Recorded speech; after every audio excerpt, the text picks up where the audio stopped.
Amelia's best friend, Jenna, was the first to reach her. She gently took the papers from Amelia's hands, her own face a mixture of horror and fierce protectiveness.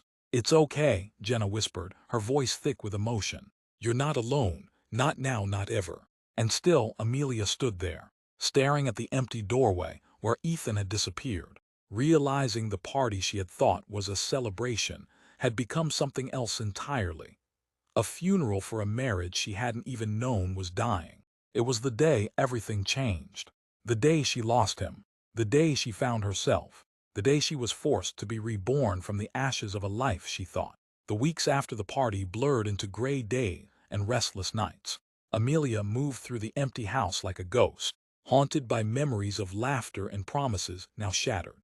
The happy birthday banner still hung limply in the corner, a cruel reminder of how quickly everything could fall apart. It was stress, she told herself when the nausea began. Grief had a way of wrecking the body as much as the heart. But when the sickness persisted, a quiet fear began to whisper. One rainy afternoon, Amelia sat in her car outside a pharmacy, hands trembling on the steering wheel. Minutes later, she stood in the bathroom, staring at two pink lines, positive. She slid down the wall, hugging her knees to her chest as the realization crashed over her. A piece of Ethan, a part of a life they were supposed to build together, now left for her to carry alone. Tears streamed down her face.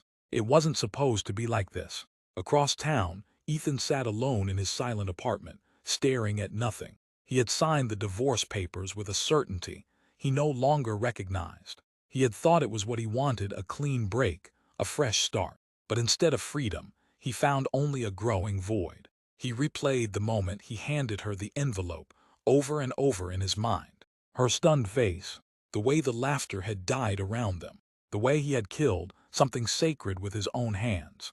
Late at night, he wondered if she cried herself to sleep the way he did. He wondered if she hated him. He hated himself enough for both of them.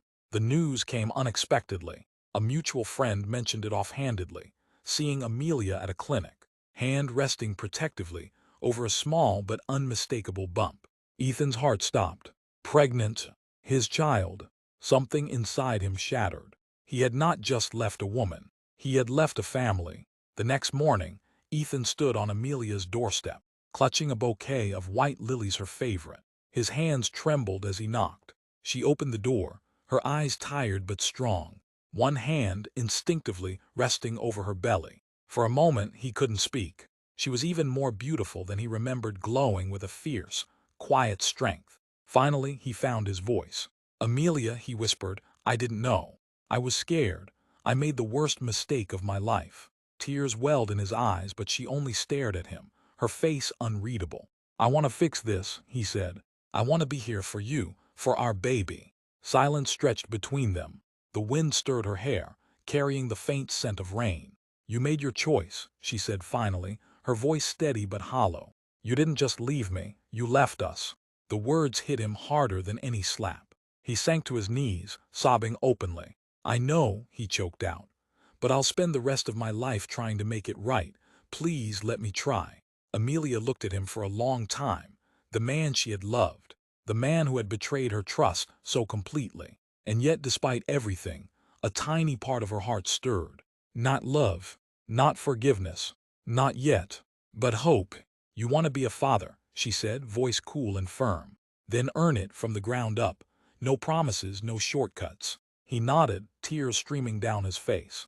Inside her, a tiny heartbeat pulsed, strong and steady. A life she would protect fiercely, with or without him.